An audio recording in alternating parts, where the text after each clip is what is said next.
नमस्कार दोस्तों, स्वागत है आप सभी का हमारे यूट्यूब चैनल जायरा नेस्ट में। तो आज का हमारा टॉपिक है इम्पैक्ट टेस्ट। तो जो कि एक एग्ज़ाम के पॉइंट ऑफ व्यू से बहुत ही ज़रूरी है। इससे एग्ज़ाम में AKTU के एग्ज़ाम में डायरेक्ट ही क्वेश्चन पूछता है। आप अगर इस वीडियो को पूरा ध्यान से देखते हैं तो मैं आपसे प्रॉमिस करता हूँ कि आपका इंटरव्यू हो या एग्ज़ाम हो, इस टॉपिक से रिलेटेड कोई भी क्वेश्चन नहीं छूटेगा। चाहे आपका वाइवा देना हो, चाहे एग्ज़ाम में लिखना हो, चाहे इंटरव्यू, तो इस टॉपिक से रिलेटेड आपका कोई भी क्वेश्चन नहीं छूटने वाला है। ध्यान से देखना इस पूरे वीडियो को। तो सबसे पहले देखते हैं कि इम्पैक्ट स्ट्रेंथ होती क्या है। तो impact strength is defined at the ability of material to absorb the applied energy. यानी कि किसी मटेरियल पर अगर हम कोई भी एनर्जी अप्लाइड करते हैं तो मटेरियल उस एनर्जी को एब्जॉर्ब कर लेता है। तो जितनी एनर्जी उस मटेरियल एब्जॉर्ब करता है वही उसकी इम्पैक्ट स्ट्रेंथ होती है। तो एक तो डेफिनेशन इसकी ये हो गई। दूसरी ये डेफिनेशन दी हुई और लगा करके लिखा हुआ है। इसका मतलब है कि या तो आप ये एग्ज़ाम में ये डेफिनेशन लिखेंगे या तो ये दोनों, क्योंकि एग्ज़ाम में टाइम आपके पास बहुत कम ही होता है, इसलिए दोनों डेफिनेशन लिखना पॉसिबल नहीं होता है और फिर ये काफ़ी बड़ा क्वेश्चन आंसर हो जाता है और इसको 7 नंबर में ही लिखना है। ठीक है, तो दूसरी डेफिनेशन देख लेते हैं। It may be defined as the ability of material to resist the fracture under shocking load और वेरी हाई स्पीड लोड। यानी कि जब हम किसी मटेरियल पर बहुत ही हाई स्पीड से लोड लगाते हैं तो जो एनर्जी मटेरियल एब्जॉर्ब करता है या रजिस्ट करता है फैक्ट टूटने से पहले, वही उसकी इम्पैक्ट स्ट्रेंथ होती है। इसके जूल पर mm में हम मेजर करते हैं। ठीक है, फिर एक चीज़ होती है इसमें नॉच सेंसिटिविटी। यानी कि जब हम इम्पैक्ट टेस्ट करते हैं तो उस मटेरियल में हम नॉच बनाते हैं। तो नॉच सेंसिटिविटी क्या होती है? ये रेशियो होता है अननॉच्ड सैंपल का और नॉच्ड सैंपल का। यानी कि जो नॉच सेंसिटिविटी हम मटेरियल की निकालते हैं, एक सैंपल लेंगे, उसका इम्पैक्ट टेस्ट करेंगे अननॉच्ड का, फिर एक सैंपल लेंगे और उसमें नॉच बना करके उसका नॉच क्या होता है, एक सैंपल रेक्टेंगुलर में वी शेप का ये जो कट मारते हैं इसी को नॉच बोलते हैं। ठीक है, तो आगे हम इसके बारे में डिटेल में डिस्कस कर लेंगे। तो इनका रेशियो जो होता है वही नॉच सेंसिटिविटी हमारा कहलाता है। अब देखते हैं कि सिग्निफिकेंस, इस इम्पैक्ट टेस्ट के क्या क्या सिग्निफिकेंस होते हैं। तो impact strength is of material determine toughness of the material. जो इम्पैक्ट स्ट्रेंथ है ये मटेरियल की हमारी टफनेस को डिफाइन करता है। टफनेस क्या होती है? जो एरिया होता है स्ट्रेस वर्सेस स्ट्रेन कर्व में, जो एरिया होता है वही हमारा टफनेस होती है। जैसे हम जब टेंसाइल करते हैं तो उसमें ऐसा कुछ डायग्राम आता है, ऐसा आया स्ट्रेस वर्सेस स्ट्रेन का। तो ये जो एरिया होता है इसके अंदर का, यही मटेरियल की टफनेस हो जाती है। Impact strength of the material used for research development inspection quality control of material. तो इस सब के लिए ये यूज होती है। ठीक है, तो इम्पैक्ट, वैसे तो इम्पैक्ट 4-5 इम्पैक्ट टेस्ट होते हैं, परंतु जो एग्ज़ाम में पूछा जाता है सबसे ज़्यादा वो आइजोड और चारपरी के बारे में ही पूछा जाता है। तो आइजोड और चारपरी के बारे में ही इसमें नोट्स में प्रॉपर लिखा हुआ है। बाकी के जो टेस्ट होते हैं वो मैं आपको बोल करके एक्सप्लेन कर दूंगा इमेजेस के माध्यम से। अगर पूछता है तो एग्ज़ाम में आप लिख लेंगे, वरना बहुत ही कम उनके बारे में पूछा जाता है। तो ये ASTMD आप लोग याद रखेंगे। ठीक है, अब देखेंगे कि इसका स्पेसिमेन कैसे बनाएंगे। वही इसमें मेथड हो जाता है specimen preference cutting and moulding method से। इसका साइज याद रखेंगे। जो आइजोड और चारपरी है इनकी थिकनेस और विड्थ तो ये सेम रहेंगे, परंतु जो आइजोड में हमारा सैंपल है वो, मतलब जो चारपरी आइजोड में हमारा 64.5 mm का लगेगा और जो चारपरी में होगा वही इसका लगभग दोगुने का सैंपल हो जाता है। यानी कि उसकी लेंथ इससे ऑलमोस्ट दोगुनी हो जाती है, जो कि 127 होगी। ठीक है, तो इसको आप याद रखेंगे। तो सैंपल प्रिपरेशन में हमें इसमें नॉच भी कट करना होता है। तो नॉच कैसे कट करेंगे? नॉच कटर मशीन का यूज करके हम नॉच कट करेंगे, जिसका एंगल होगा 45 डिग्री का और जो रेडियस होगी वो 0.25 mm होगी और जो डेप्थ होगी उसकी जनरली डेप्थ 0.54 mm की उसकी डेप्थ रहेगी, जो नॉच हम बनाएंगे उसकी डेप्थ रहेगी। ठीक है, तो देखिए ऐसा कुछ सैंपल होता है। जो आइजोड और चारपरी है दोनों के लिए सैंपल हमारा ऑलमोस्ट सेम रहता है, बस चारपरी में हमारा सैंपल लंबा हो जाता है। ठीक है, कितना होगा, जैसे आइजोड में होगा तो 64.5 और चारपरी में 1 to 7। ठीक है,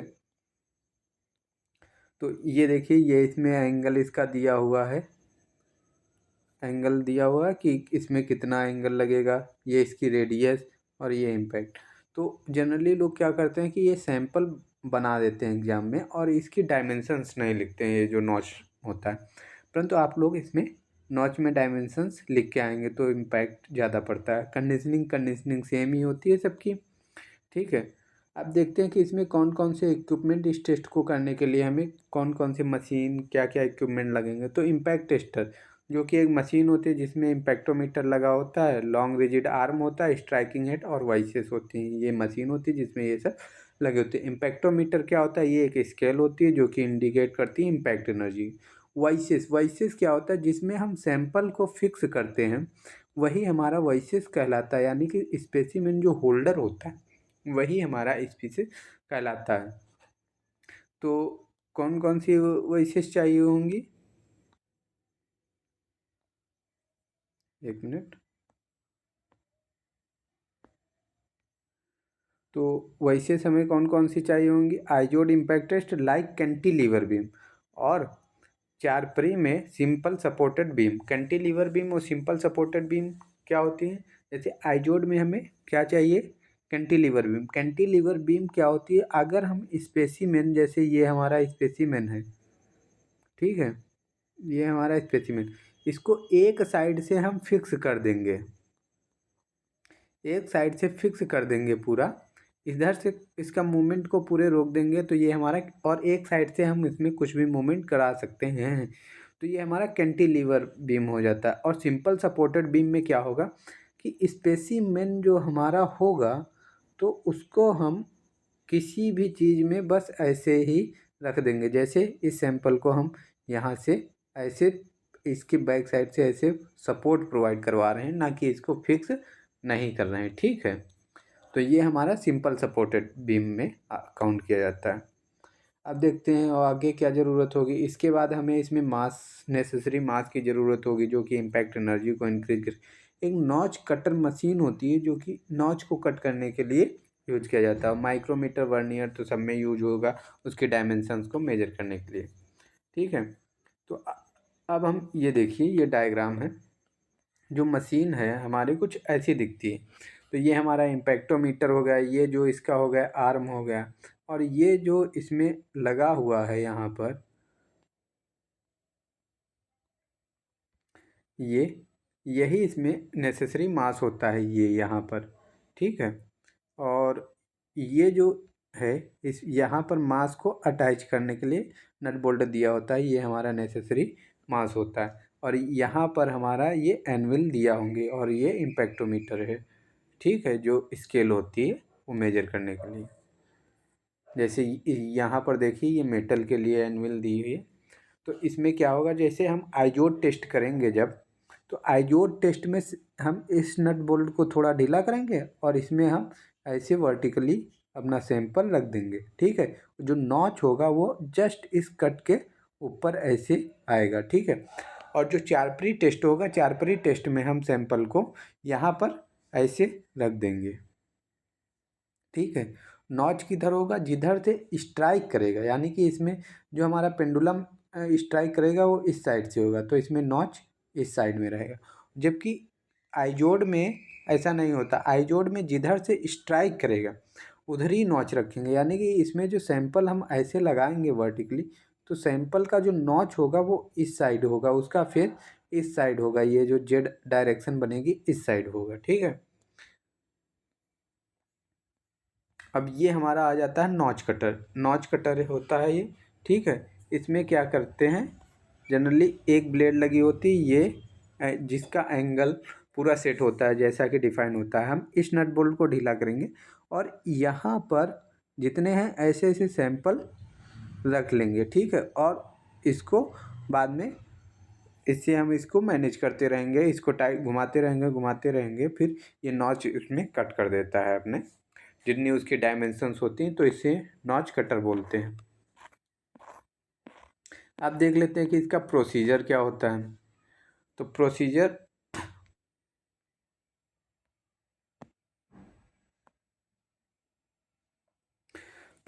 pendulum hammer attach to the appropriate weight is calibrated without the specimen by releasing the pendulum from its release position. यानी कि जो इसका फर्स्ट पॉइंट कहता है कि हम पेंडुलम को उसके ऊपर रिलीज पॉइंट से यहाँ से बिना स्पेसिमेन को एनविल में लगाए हुए रिलीज करते हैं, और रिलीज करने के बाद हम उसमें उसको कैलिब्रेट करते हैं। कैलिब्रेशन के लिए उसको वहाँ से बिना स्पेसिमेन के रिलीज करेंगे, और उसकी जो एनर्जी है वो स्केल में देख लेंगे कि कितना एनर्जी आ रही है। अगर वो जीरो पे आ रही है, जो स्केल हमारी जीरो बता रही है, तब तो वो कैलिब्रेटेड है, सही से काम कर रहा है। ठीक है, यही चेक करने के लिए हम सबसे पहले उसको चेक करते हैं।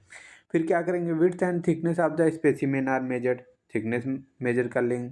फिर जो स्पेसिमेन है हमारा vice clamp in the vice, कैसे क्लैम्प करेंगे, vertically cantilever beam in case of the Izod impact.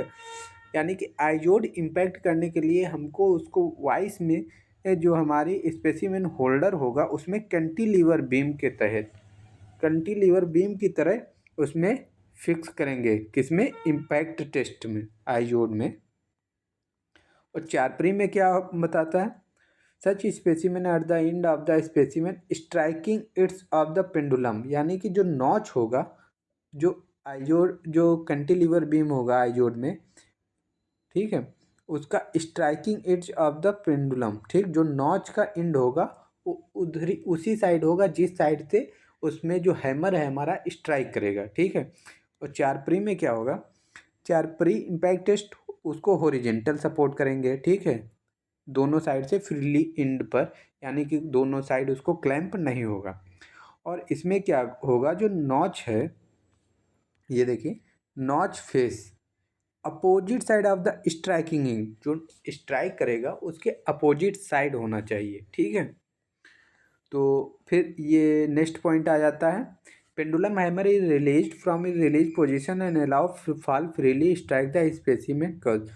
Fix करने के बाद हम उसमें अपना जो हैमर होता है उसको वहाँ से रिलीज करते हैं। ठीक है।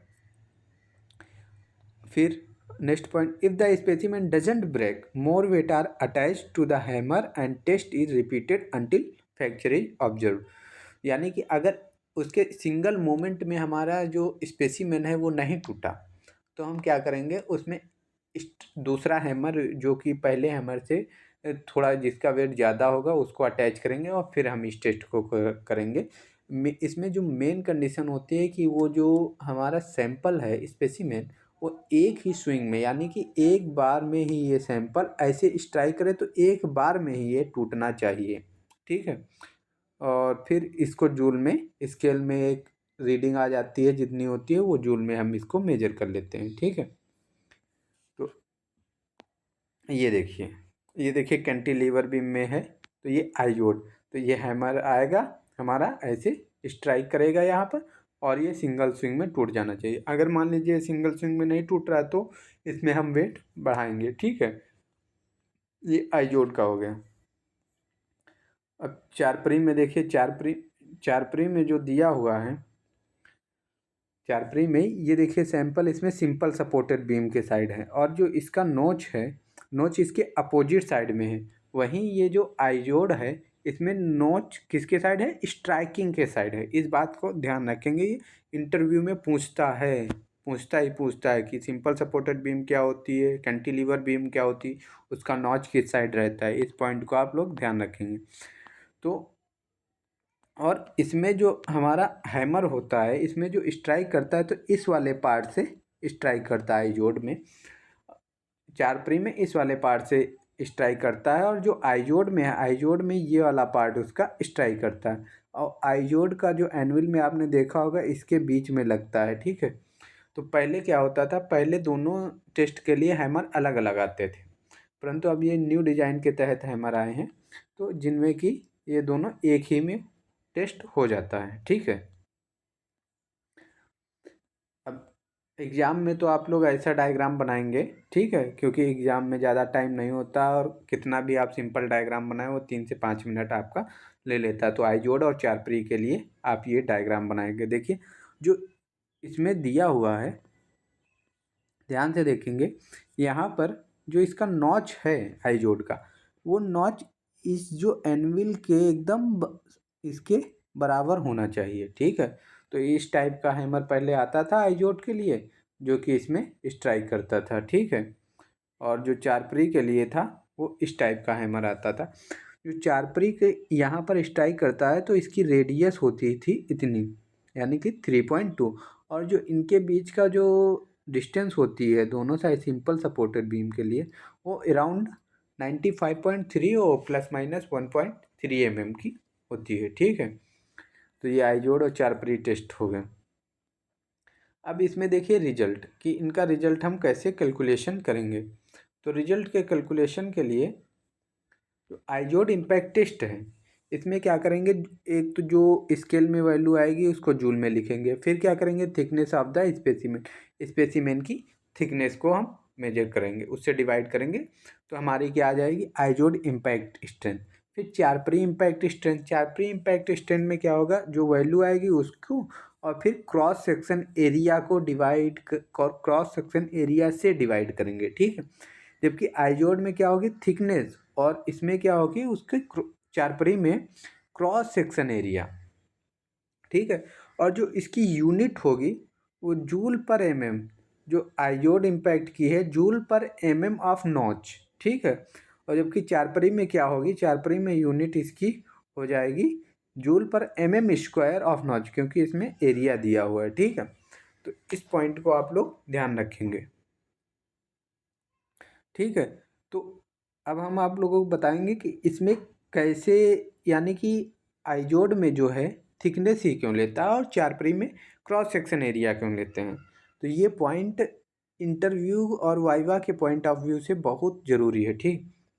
तो देखिए इसमें क्या होगा, सबसे पहले आइजोड में हम थिकनेस लेते हैं, क्यों लेते हैं थिकनेस, क्योंकि इसमें जब हम इसको स्ट्राइक करेंगे एक साइड से तो ये फिक्स है पूरा, इधर से कोई मूवमेंट नहीं हो सकता, इधर से इसमें थोड़ा बहुत इधर या तो थोड़ा मूवमेंट हो सकता है या तो थोड़ा इधर ज़्यादा करेंगे तो ये ब्रेक हो जाए, ब्रेक होने के चांस है। अगर फ्लेक्सिबल ज़्यादा है तो फिर बेंड होगा, ठीक है। तो इसमें क्या कर, जब ये स्ट्राइक करेगा ऐसे इसमें, तो इसका जो सारा स्ट्रेस, सारा पॉइंट है वो यहीं पर आ जाएगा, ठीक है। तो जो इसकी थिकनेस होगी, जो इसकी विड्थ है, विड्थ तो दोनों में बराबर है, पूरी कांस्टेंट है विड्थ से, इसमें कोई मतलब नहीं होता, परंतु जो इसकी वो आएगी, जो थिकनेस होगी, सारा का सारा यहीं पर स्ट्रेस हो जाएगा, ठीक है, क्योंकि ये एक साइड से पूरा फिक्स है और इसमें नॉच बना हुआ है, तो सारा का सारा स्ट्रेस यहीं पर कॉन्सेंट्रेट हो जाएगा। और नॉच इसमें कट करने का यही मेन रीज़न होता है कि जो इम्पैक्ट लोड है वो एक पॉइंट पे, मिनिमम पॉइंट पे, छोटे से छोटे पॉइंट पर कैसे हम उसको कॉन्सेंट्रेट करें, इसीलिए हम इसमें नॉच को कट करते हैं। जबकि चारपरी में क्या होता है, चारपरी में ये सिंपल सपोर्टेड बीम के टाइप में रखा रहता है सैंपल ऐसे। तो जैसे इसमें हम स्ट्राइक करेगा, ये हैमर हमारा स्ट्राइक करेगा तो ये डायरेक्टली नहीं टूटेगा, क्यों, क्योंकि डायरेक्टली टूटने से पहले इसमें जो ये हमारा होगा सिंपल सपोर्टेड, तो इसमें डायरेक्टली टूटने से पहले ये जो लोड इस पर लगाएगा इम्पैक्ट लोड, तो ये पहले पूरे में ऐसे डिस्ट्रीब्यूट होगा और जब ज़्यादा हो हम लगा देंगे, जब इसके पॉइंट ऑफ व्यू से ज़्यादा हो जाएगा, मतलब इसकी इतना ज़्यादा हो जाएगा कि ये बियर नहीं कर पाएगा, ठीक है, तब ये सारा कॉन्सेंट्रेट होकर के इस पॉइंट पर आएगा और तब ये सैंपल हमारा ब्रेक होगा। तो जो ब्रेक होने का रीजन इसमें आएगा, तो जो रीजन होगा तो सबसे पहले एक तो डिस्ट्रीब्यूट होगा, उसके बाद ये ब्रेक होगा, तो इसीलिए जो इसका क्रॉस सेक्शन एरिया है वो इसकी कैलकुलेशन में लिया जाता है। तो ये बहुत पॉइंट ऑफ ज़रूरी है, तो इस पॉइंट को आप लोग याद रखेंगे, यानी कि इसमें क्या होगा, इसमें जो विड्थ कांस्टेंट रहेगी और थिकनेस लिया जाएगा, क्यों, क्योंकि एक साइड से कैंटिलीवर बीम की तरीके मतलब पूरा फिक्स है और इसमें सिंपल सपोर्टेड है, चारपरी में सिंपल सपोर्टेड है। इसमें सबसे पहले तो हमारा लोड डिस्ट्रीब्यूट होगा चारपरी में, सबसे पहले तो हमारा लोड डिस्ट्रीब्यूट होगा, उसके बाद ये हमारा सैंपल ब्रेक करता है, इसलिए हम इसमें क्रॉस सेक्शन एरिया लेते हैं और आई जोड़ में डायरेक्ट ब्रेक हो जाता है, इसलिए उसमें हम वो थिकनेस ले लेते हैं। ठीक है, फैक्टर अफेक्टिंग के पहले हम इसमें देख लेते हैं हमारे कुछ। देखिए, एग्ज़ाम के पॉइंट ऑफ व्यू से आप लोगों का आई जोड़ और चार प्री ही पूछता है मैक्सिमम से मैक्सिमम। उस तो उसमें यहाँ से तक लिखने के बाद आप फैक्टर अफेक्टिंग की कुछ हेडिंग्स हैं वो लिख लेंगे। परंतु अगर वाइवा में आपकी जानकारी के लिए वाइवा में या आपकी जानकारी के लिए मैं बता दूं कि इसमें कुछ और इम्पैक्ट टेस्ट होते हैं जो कि आप प्रोडक्ट पर करते हैं, और वो ज़्यादा तो एग्ज़ाम में नहीं पूछे जाते हैं, परंतु आपकी नॉलेज में होने चाहिए। जैसे कि एक होता है हमारा ये tensile impact test. Tensile impact test इसका भी एक एसटीएमडी होगा, पूरा प्रोसेस सब कुछ सेम होता है इम्पैक्ट टेस्ट के लिए। ठीक है, तो इसमें क्या करते हैं, जो टेंसाइल इम्पैक्ट टेस्ट करते हैं ये उन सैंपल पर करते हैं जो कि बहुत पतले होते हैं, यानी कि जिनको हम सिंपल सपोर्टेड बीम की तरह अगर रखेंगे ऐसे, तो वो बीच से ऐसे बेंड हो जाएं, जैसे पॉलीथीन हो गई या बहुत फ्लेक्सिबल सीट हो गई, तो उनमें हम ये टेंसाइल इम्पैक्ट करते हैं। टेंसाइल इम्पैक्ट में क्या होगा कि हम इसको एक साइड से इधर से क्लैंप कर देंगे और इसमें से क्लैंप कर देंगे और इसको टाइट करके थोड़ा सा इसमें टेंशन लगा देंगे ताकि ये फ्लेक्सिबल ना रहे थोड़ा यहाँ से। और जो हैमर होगा हमारा वो आएगा स्ट्राइक करके यहाँ से इसको ब्रेक कर देगा। ठीक, हैमर आएगा और स्ट्राइक करके यहाँ से इसको ब्रेक कर देगा। तो बस इसमें इतना ही होता है, और आगे का एक देख लेते हैं। फिर आ जाता है हमारा फॉलिंग वेट यानी कि drop test. Falling weight drop test इसको मेनली आप लोगों ने देखा होगा कि पीवीसी के पाइप में करते हैं और एक पॉलीथीन में भी होता है। ये जो हमारा ये इंस्ट्रूमेंट है ये पीवीसी के पाइप में हम इसमें फॉलिंग वेट ड्रॉप टेस्ट करते हैं। इस तरीके से इसमें इसमें क्या होता है कि ये दो टाइप से थियोरेटिकल पार्ट अगर इसका देखा जाए तो ये दो पार्ट में डिवाइड होता है। पहला, या तो हम इसकी हाइट कांस्टेंट रख लेते हैं, ये जो इसकी हाइट है ये कांस्टेंट रख देंगे और इसका वेट को वेरी कराते जाएंगे। जो पहले और एक तरीका हो सकता है कि हम इसके वेट को कांस्टेंट रख दें और हाइट को, ये जो हाइट है इसको वेरी कराएं, परंतु इसमें हमारा दोनों में से ये जिसमें हाइट कांस्टेंट रख करके वेट को वेरी कराया जाता है, यानी कि वेट चेंजेस करते रहते हैं, वो ज़्यादा सुटेबल मेथड है। तो इसमें क्या होगा, हम पाइप के एक छोटे से टुकड़े को कट करके इसके नीचे रखेंगे और इस वेट को यहाँ पर अटैच करेंगे ऊपर, और इसमें एक पॉइंट बटन होती है उससे हम इसको रिलीज़ कर सकते हैं और ये आएगा एक बार इसमें स्ट्राइक करेगा, यानी कि आकर के इस पर एक बार ऐसे धड़ाम से गिरेगा और फिर उड़ जाएगा, तो हम उसको पकड़ लेते हैं वहाँ पर, फिर घुमा करके इस पे इस जो सैंपल है इस पे मार्क लगा के रखते हैं, फिर दूसरे मार्क पर काउंट करते हैं कितनी बार में ये टूटा या नहीं टूटा, तो इसका हम डाटा रिपोर्ट करते हैं। तो ये हमारा पाइप पर किया जाने वाला फॉलिंग वेट या इम्पैक्ट टेस्ट है। ठीक है, अब ये आ जाता है हमारा पॉलीथीन पर। पॉलीथीन पर करते हैं, ये भी सेम उसी तरीके होता है, बट इसमें क्या होता है कि हम एक सर्कुलर शेप का कट कर लेते हैं सैंपल, और उसको सैंपल को कट करके हम इसमें फिक्स करते हैं और फिर नीचे एक वैक्यूम जनरेट करते हैं, तब हम ऊपर से इसमें इस ड्रॉप वेट को इस पर गिराते हैं, जिससे और अगर वो ब्रेक हुआ या नहीं ब्रेक हुआ तो इसका डाटा हम रिपोर्ट कर देते हैं। तो यही इतने टेस्ट होते हैं इम्पैक्ट में। अब फैक्टर अफेक्टिंग हम लोग हेडिंग देख लेते हैं। ठीक है, जो फैक्टर अफेक्टिंग होता है,